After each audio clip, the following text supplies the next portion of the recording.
Pending బిల్లుల అంశంపై supreme court సంచలనమైన తీర్పు తీసుకుంది. ఇటు తమిళనాడులో గవర్నర్కి అక్కడున్న చీఫ్ మినిస్టర్ కౌన్సిల్ ఆఫ్ మినిస్టర్స్కి సంబంధించిన ఒక కేసు విషయంలో గతంలో ఏప్రిల్ 16న సుప్రీంకోర్టు ఒక ఆర్డర్ని ఇచ్చింది. అప్పుడు ఏమంది అనంటే 90 రోజుల్లో ఇటు గవర్నర్ కానీ ప్రెసిడెంట్ కానీ వాళ్ళ దగ్గరకు వచ్చిన ఏ బిల్స్ అయినా వాటిపై డెసిషన్ తీసుకోవాలి. దాన్ని రిజెక్ట్ చేస్తున్నారా, దాన్ని విత్హోల్డ్ చేస్తున్నారా, దాన్ని పాస్ చేస్తున్నారా అన్న విషయంపై ఖచ్చితంగా క్లారిటీ ఇవ్వాలి అని చెప్పేసి గతంలో సుప్రీంకోర్టు ఏదైతే ఆర్డర్ పాస్ చేసిందో దాన్ని ఇవాళ కొట్టిపడేసి కొత్త ఆర్డర్ని ముందుకు తీసుకొచ్చింది. ఇటు బిల్లులు ఆమోదంలో రాష్ట్రపతి అలాగే గవర్నర్లకు గడువును మేము విధించలేము, మాకు ఆ పవర్స్ లేవు అని చెప్పేసి సుప్రీంకోర్టు చెప్పుకొచ్చింది.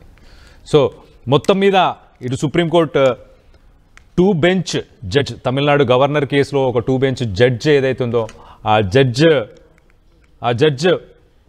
ఇచ్చిన ఆ బిల్స్ని ప్రస్తుతానికి కొట్టిపారేశారు. ఇటు Droupadi Murmu, president of India Droupadi Murmu, ఆమె ఒక రెఫరెన్స్ని ఇచ్చింది. ఆర్టికల్ 143/1 దాని ప్రకారం కాన్స్టిట్యూషన్ ఆఫ్ ఇండియా దాని ప్రకారం ప్రెసిడెన్షియల్ రెఫరెన్స్ ఇచ్చి ప్రెసిడెంట్స్ కానీ గవర్నర్స్ కానీ సుప్రీంకోర్టు ఆదేశాలని పాటించాల్సిన అవసరం ఉందా అని ఆమె ప్రశ్నించిన దానిపై ఇప్పుడు ప్రస్తుతానికి ఒక వర్డిక్ట్ వచ్చినట్టు చాలా క్లియర్గా తెలుస్తుంది. ఏప్రిల్ 8న ఇనిషియల్గా ఒక జడ్జిమెంట్ని ఇచ్చారు. అప్పుడు గవర్నర్స్ అలాగే ప్రెసిడెంట్ వీళ్ళిద్దరూ ఏదైతే బిల్స్ పాస్ చేస్తారో ఆ బిల్స్ పాస్ చేసిన దానికి లెజిస్లేటర్ అంటే ఇటు చీఫ్ మినిస్టర్ రాష్ట్రాలు కావచ్చు లేకపోతే కేంద్ర ప్రభుత్వం కావచ్చు, ఈ ప్రభుత్వాలు దానికి ఒక టైం లైన్ని సెట్ చేశారు 90 రోజుల్లో డెసిషన్ తీసుకోవాలని. ఇప్పుడు ఇది తెలంగాణ ప్రజలకి కూడా ఎఫెక్ట్ అవుతుంది. ఎలా అంటారా, ఇటు బీసీలకు సంబంధించి బిల్ కావచ్చు, రానున్న రోజుల్లో స్థానిక సంస్థలకు సంబంధించిన ఎలక్షన్స్ కావచ్చు, వీటన్నిటికీ కూడా ఇది అప్లై అవుతుంది. సో మొత్తానికైతే ఇటు బీసీ రిజర్వేషన్, బ్యాక్వర్డ్ క్లాసెస్కి సంబంధించిన రిజర్వేషన్, ఇటు 50% సీలింగ్ కూడా ఉంది. ఎట్ ద సేమ్ టైం ఇటు గవర్నర్స్ కానీ ప్రెసిడెంట్ కానీ దీనిపై డెసిషన్ తీసుకునే అవకాశం లేదు. సో మొత్తం మీద దీనికి సంబంధించి మరిన్ని వివరాలు తెలుసుకునే ప్రయత్నం చేద్దాం. దీనికి సంబంధించి సుప్రీంకోర్టు లాయర్స్ వాళ్ళు ఏమంటున్నారు ఒక్కసారి వాళ్ళ మాటల్లోనే విందాం. Yes, as of today, after the 5-judge reference answer, one thing which is very clear is that withholding unendingly is not an option before a governor anymore. Withholding is considered to be an option for a really long time, was considered to be an option. Today the option is to give it back, to send it back for advice, because obviously the decision of the governor according to the constitution bench is marked by the decision of the council of ministers, and it's after consultation that it's sent to the governor. The governor can't be an island of power where he sits down and keeps waiting for a really long time. That is not a constitutionally acceptable scheme is what the Supreme Court says. But at the same time, the earlier judgment of the 2-judge bench headed by Honorable Justice Pardiwala had said that Supreme Court have to give a time limit of 6 months, and if within that 6 months an assent has not been given, it will be deemed to be an assent. The deemed assent thing is considered to be not so correct by the 5-judge bench.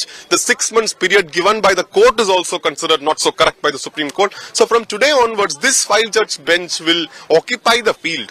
Basically, the 4th option, which was considered to be one of the options before the governor, which is to wait unendingly, make everybody wait unendingly, make the constitutional process wait unendingly, that bills may not become act if the governor decides to wait.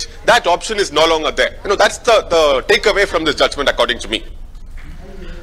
Right, దీనికి సంబంధించి మరిన్ని వివరాలు తెలుసుకునే ప్రయత్నం చేద్దాం. ఇటు బిల్లును ఆమోదించకుండా ఉండడానికి ఆప్షన్ ఇటు గవర్నర్ కానీ లేకపోతే అలాగే ప్రెసిడెంట్ వీళ్ళే ఫైనల్ కాల్ తీసుకోవాలి. దీంట్లో సుప్రీంకోర్టు ఎలాంటి కలగజేసుకునే అవకాశం లేదు అని చెప్పుకొస్తున్నారు. అలాగే ఈ బిల్స్ని లాంగ్ టర్మ్ చాలా కాలం దీన్ని అలా గడువు కొనసాగించడం కూడా కరెక్ట్ కాదని చెప్తున్నారు. సో ఒక రకంగా ఫైనల్గా ఇటు 90 days పీరియడ్ని అయితే ప్రస్తుతానికి ఏప్రిల్ 8న గతంలో ఏదైతే ఒక వర్డిక్ట్ తీసుకొచ్చారో ఆ వర్డిక్ట్కి విరుద్ధంగా ఇప్పుడు ప్రస్తుతానికి ఇంకొక కొత్త వర్డిక్ట్ వచ్చినట్టు తెలుస్తుంది. దీనికి సంబంధించి మరిన్ని వివరాలు తెలుసుకునే ప్రయత్నం చేద్దాం. మా ప్రతినిధి నవీన్ ఉన్నారు ఢిల్లీ నుంచి. నవీన్తో మాట్లాడి తెలుసుకునే ప్రయత్నం చేద్దాం. నవీన్, చెప్పండి, కొంచెం కన్ఫ్యూజ్గా ఉంది. ఎలా అంటే వాళ్ళు 90 రోజుల కంటే ఎక్కువ సమయం తీసుకోవచ్చు, దానికి ఏమి పరిమితులు లేవు. కానీ కోర్టు వాళ్ళని రెస్ట్రిక్ట్ చేయలేదు, ఇంత టైంలోనే బిల్స్ పాస్ చేయాలని చెప్పలేము మేము అని కూడా చెప్తున్నారు. సో ఒక రకంగా కాన్స్టిట్యూషనల్ అమెండ్మెంట్స్ అనేవి సుప్రీంకోర్టు పరిధిలో లేవు అని చెప్పుకోవచ్చా? ఖచ్చితంగా. అంటే 3 నెలల కాల పరిమితికి సంబంధించినటువంటి అంశం తమిళనాడు కోర్టు కూడా ఈ తీర్పు ఇచ్చినటువంటి పరిస్థితి నెలకొంది. అయితే దాని తర్వాత కొంతమంది సుప్రీంకోర్టును కూడా అప్రోచ్ కూడా కావడం జరిగింది. ప్రెసిడెన్షియల్ రెఫరెన్స్ పై కూడా ఈరోజు సుప్రీంకోర్టు ధర్మాసనం కీలకమైనటువంటి తీర్పు కూడా ఇచ్చినటువంటి పరిస్థితి నెలకొంది. ముఖ్యంగా రాష్ట్రపతి గవర్నర్ వద్ద పెండింగ్ లో ఉన్నటువంటి బిల్లులో ఆమోదంపై సమయాన్ని కోర్టులు నిర్దేశించలేవని చెప్పేసి కూడా ఇటు సుప్రీంకోర్టు కూడా చెప్పినటువంటి పరిణామం కనిపిస్తుంది. దాంతో పాటు ఆర్టికల్ 200 ప్రకారం 3 ఆప్షన్స్ ఉంటాయి. అంటే గవర్నర్ బిల్లుకు ఆమోదం తెలుపవచ్చు, దాంతో పాటు బిల్లుని నిలిపివేసి తిరిగి ఇవ్వవచ్చు అనే ఆప్షన్ కూడా ఉంది. దాంతో పాటు బిల్లుని రాష్ట్రపతికి సిఫారసు కూడా చేయవచ్చు అని చెప్పేసి ఆర్టికల్ 200 ప్రకారంలో కూడా ఈ 3 ఆప్షన్స్ కూడా ఉన్నట్టు సుప్రీంకోర్టు ధర్మాసనం కూడా ఈరోజు చెప్పినటువంటి పరిస్థితి నెలకొంది. కాబట్టి గవర్నర్లకు రాష్ట్రపతికి ఎటువంటి సమయం పరిమితి నిర్మించడానికి సుప్రీంకోర్టుకు ఎటువంటి అధికారం కూడా లేదని చెప్పేసి కూడా ఇటు సుప్రీంకోర్టు స్పష్టంగా చెప్పినటువంటి పరిస్థితి నెలకొంది. కాబట్టి అలా చేయడం అధికారుల విభజనను ఉల్లంఘించడం అవుతుందని చెప్పేసి కూడా సుప్రీంకోర్టు చెప్పింది. ఎందుకంటే రీసెంట్ గా తమిళనాడులో ఇచ్చినటువంటి తీర్పు సంబంధించిన అంశాలు ఈరోజు సుప్రీంకోర్టు దాన్ని కొట్టివేస్తూ ఈ యొక్క నిర్ణయం కూడా తీసుకునేటువంటి పరిస్థితి నెలకొంది. అంటే తమిళనాడు కేసులో 2 న్యాయమూర్తుల ధర్మాసనం ఈ యొక్క తీర్పును కూడా ఇవ్వడం జరిగింది. ఈ యొక్క తీర్పు మాత్రం రాజ్యాంగ విరుద్ధం అని చెప్పేసి కూడా సుప్రీంకోర్టు ఈరోజు స్పష్టంగా ఒక క్లారిటీ కూడా ఇచ్చినటువంటి పరిణామాలు కనిపించినాయి. కాబట్టి ఇటు గవర్నర్ సంబంధించినటువంటి రిఫరెన్స్ లో మాత్రం 14 అంశాలు కూడా ప్రస్తావించడం జరిగింది. సుప్రీంకోర్టుకు అటు రాష్ట్రపతి వేసినటువంటి 14 ప్రశ్నలు, ఆ 14 ప్రశ్నలకి ఈరోజు సుప్రీంకోర్టు ధర్మాసనం దానికి సమాధానం కూడా చెప్పడం జరిగింది. అనేక ఆర్టికల్స్ ని కూడా చూసిన తర్వాత గవర్నర్ ముందు ఉన్నటువంటి 3 ఆప్షన్స్ తో పాటు గవర్నర్ బిల్లును తిరిగి సభకు పంపకుండా నిలిపివేయడం ఆ సమ్మకి అంటే ఫెడరల్ స్ఫూర్తిని ఉల్లంఘించడం అని చెప్పేసి కూడా ఇటు సుప్రీంకోర్టు కూడా చెప్పినటువంటి పరిస్థితి. గవర్నర్ బిల్లుకు సభకు తిరిగి పంపకుండానే నిలిపివేయవచ్చని కేంద్ర ప్రభుత్వం ఒకవైపు వారి వాదనలు కూడా ఇటు తిరస్కరిస్తామని చెప్పేసి కూడా సుప్రీంకోర్టు చెప్పడం జరిగింది. కాబట్టి కొంత ఒక క్లారిటీ అనేది కూడా వచ్చినది కూడా మనకి స్పష్టంగా అర్థమవుతుంది. ఎందుకంటే రాష్ట్రపతి గవర్నర్ ఆదేశాలు ఇటు ఆర్టికల్ 142 కింద కోర్టులు సబ్స్టిట్యూషన్ చేయలేమని చెప్పేసి కూడా వారు స్పష్టంగా చెప్పినటువంటి పరిస్థితి నెలకొంది. కళ్యాణ్.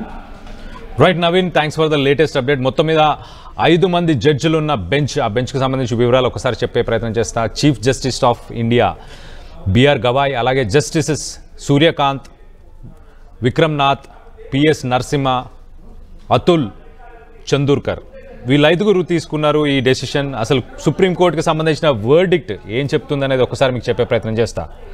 ఒకవేళ గవర్నర్ ఏదైనా బిల్లుని ఆయన విత్హోల్డ్ చేస్తే గనక దాన్ని మళ్ళీ దాన్ని లెజిస్లేచర్కి పంపించాలి.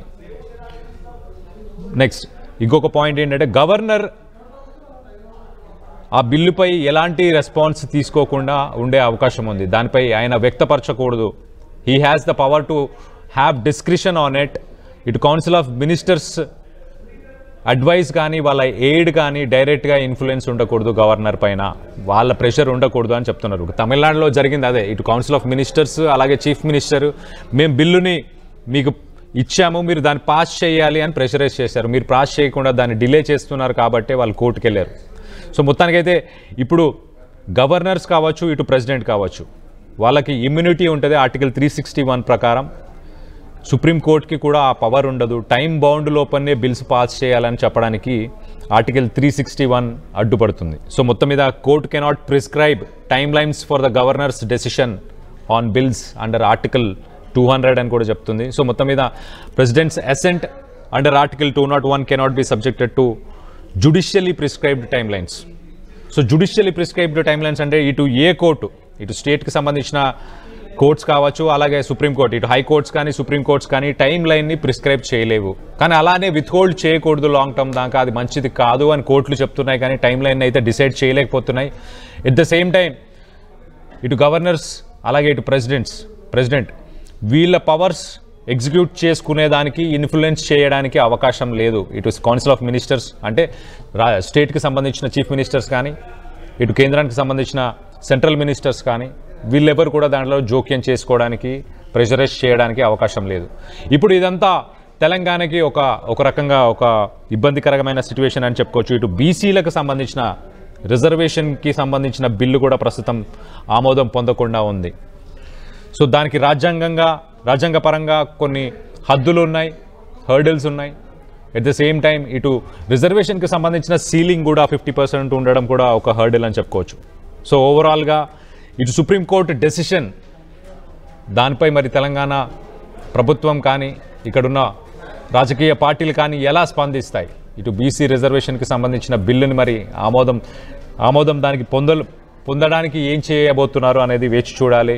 ఇటు రాజకీయ పార్టీలు అన్నీ కలిసికట్టుగా పోరాడతాయా, లేకపోతే దీనిపై గవర్నరే డెసిషన్ తీసుకునే అవకాశం ఏమైనా ఉందా అన్నది వేచి చూడాలి. దీనికి సంబంధించి మీరేమనుకుంటున్నారు అనేది మీ అభిప్రాయాలను కింద కామెంట్ రూపంలో తెలియపరచండి. గవర్నర్స్ అలాగే ప్రెసిడెంట్స్ వాళ్ళపై కోర్టులు కానీ అలాగే గవర్నమెంట్స్ కానీ ఇన్ఫ్లుయెన్స్ చేయకుండా ఉండడానికి సుప్రీంకోర్టు తీసుకున్న ఈ డిసిషన్ని మీరు మద్దతు తెలుపుతున్నారా? ఎగ్జిక్యూటివ్ ఒక జ్యుడిషియరీ బాడీ ఇటు కాన్స్టిట్యూషనల్ అమెండ్మెంట్స్ చేయడానికి పవర్స్ లేవని వెనక్కి తగ్గడానికి దానిపై కూడా మీ అభిప్రాయాలు ఏంటనేది కూడా కింద కామెంట్ రూపంలో తెలియపరచండి. Local to global news at your finger tips. మీ చేతిలో ఒక ఆయుధం. Download Raw TV app. Media legend Ravi Prakash is back.